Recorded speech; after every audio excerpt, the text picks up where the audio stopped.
Welcome to today's tutorial on a unique feature of SwellChat, the content library. Think of a content library as a follow-up room to a meeting that has already occurred.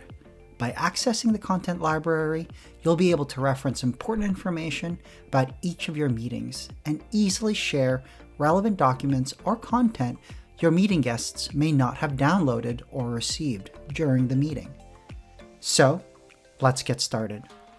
First, you'll need to log into your SwellChat account and navigate to the content library in your dashboard. If you have been using SwellChat, you'll notice that your previous meetings are listed in this view.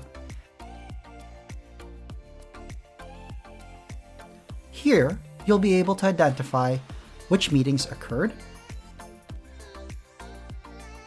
the waiting room or content library assigned to each of those meetings, who your attendees were,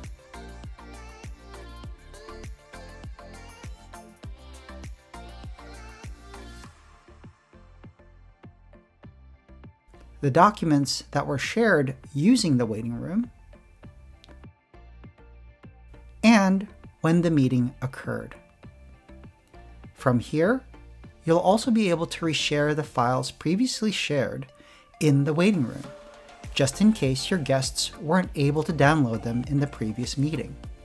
Sharing is easy. You can choose to copy the link and send them to your guests, or you can eliminate a step by emailing them directly from SwellChat.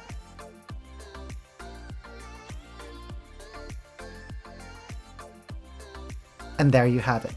The content library can be a powerful tool for those individuals that have a high frequency of video conferencing meetings by providing follow-up room features and easy meeting references to keep you organized at all times.